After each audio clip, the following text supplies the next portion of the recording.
One, two, three. Hi, my name is Goldie Jones, and I am a writer, director, creative director. And what you're about to listen to is a small highlight from my podcast, the Gestalt Podcast. If you like what you hear, you can access the full podcast over on my Patreon page, which I will leave a link to in the description below. And if you want to support the podcast or me as a filmmaker, feel free to join the Patreon family over there and get access to a bunch of other offers and content relating to screenwriting and filmmaking, in addition to getting access to the full podcast. So without further ado, enjoy. Yeah, it is a bit of a different approach when you're writing like a spec script to sell, where like don't even worry about execution, whether or not it's like doable. That'll be up to the production team and the post-production team to make that happen. But when you're writing like a short, yeah, it sounded really strange. Oh, if you're writing a short or an independent film that you're planning on doing yourself, where you may have budget constraints and like access to technology constraints, I do find myself taking those kinds of technical limitations into consideration when I'm writing. But yeah, it's a difference on like where is your script ultimately going to end up. If you're just trying to sell it to Hollywood, don't even worry about it. If it's something that you have to make with what you have access to and with your friends or whatever, yeah, you do have to either get really innovative or write. And I think limitation is one of the best things for creativity.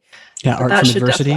Yeah, that should definitely be another podcast. Okay, so get back on track. Oh yeah, but the whole point of that was more just that, you know, what made you decide to go from writing fiction to writing screenplays, and how did you go about making that transition to doing screenplays? Sure. So I've always written, like I've always been a writer, and when I went to college, my intention was actually to design book covers. Like I was planning on doing a graphic design program and I wanted to design book covers. And because I ended up in this multidisciplinary program that had all these other things in it, I got to try all of these other things and I just absolutely fell in love with filmmaking. So I ended up adding on a minor in communications, in video production and narrative, and then had my specialization in the media arts program, was also video production and narrative. And through the communications department, I did a lot of screenwriting. And I had my professor, Jane, there, who was my mentor with screenwriting. And I ended up being her screenwriting TA. So I ended up working with a lot of her other students on helping them like finesse their scripts. So I spent a lot of time in college writing screenplays. Writing a lot of shorts, working with other students on their shorts. I ended up being the director of the senior capstone project for the communications department, and they had voted to do my script, but I convinced them into doing my friend's script because I liked his script better.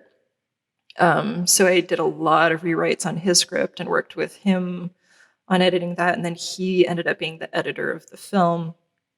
So there was a lot of like crafting the story between me and him. But yeah, lots and lots of rewrites on that project too. So that's where I spent a lot of time writing scripts in college, was in classes and as a TA and doing, producing shorts and things like that for the media arts department and for the communications department.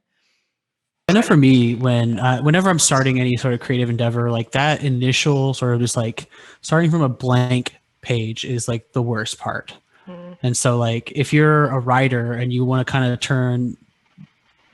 want to get more into screenwriting, like what do you think is like a good way to start that process? Because like I said, like that initial starting point can be so difficult for me that I will sometimes just forego doing something that I really want to do just because I don't really know how to get the ball rolling. And so if you're a writer who wants to kind of break into screenwriting, like what is the process that you usually do, or like any sort of ideas that kind of help you get that ball rolling and that. Yeah. One thing that's definitely really helpful for me is not limiting myself to the idea that I have to start from the beginning.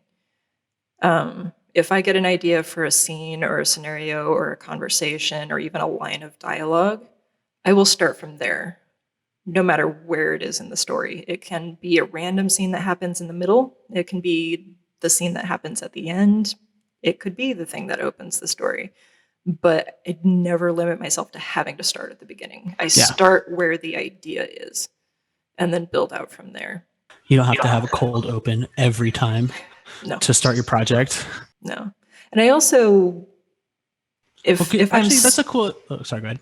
Oh, go ahead. No, I was going to say, that's a kind of a cool idea. Is like, just as an exercise would be kind of interesting to say, like, building a story around an idea that's not the beginning.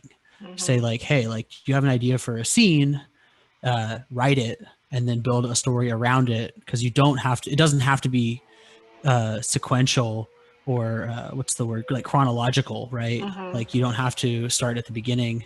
But yeah, but like the idea of just like translating, like writing let's say a short story or a novel into a screenplay, like is there some like fundamental differences that you find when you're approaching the two, or is it just kind of either you just kind of start writing and it either becomes a short story or it becomes like a screenplay that you want to film? Or film writing, screenplay writing, and narrative writing, like so different. They're totally different animals to me.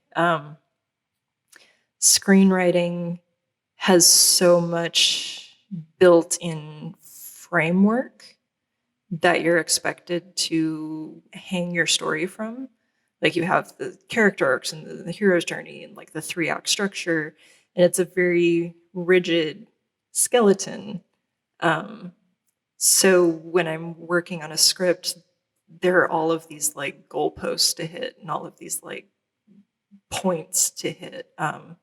It's a much more rigid process. And I spend a lot more time writing like the outline for what the script's going to look like and writing little blurbs about each of my characters and their backstory and like what motivates them. Not about what happens to them in the script. I write about what got them there. Yeah. So there's a lot more of that prep work before I sit down to write a script.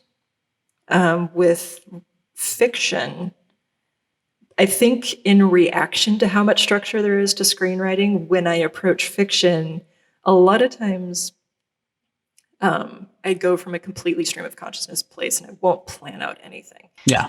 And I'll just sit down and write whatever comes to me and just let the story evolve. And I think I need that balance of having those two different kinds of storytelling just so that I don't start to rebel against the structure of screenwriting. And I don't like just go completely off the rails with my scripts and just write. I mean, I could just go total Charlie Kaufman and write just weird shit, which is totally fine. Yeah, I mean, it's valid. Totally it's a choice. Yeah. It's a choice. But yeah, they're two totally different animals to me. Absolutely. Yeah. So like, what's usually like a good like motivator for you? Like, where do you find yourself like being like, like I'm inspired? Like, is there ever really like a specific like space or like moments where you're like get inspired to start writing and you just kind of follow through? Is there like where do you like draw your like inspiration from, or where's that spark come from? Like, I don't know. Like, I think that's another one we could definitely do an entire podcast about, is where I get ideas from. And that is on the list of ones to do down the line. Yeah.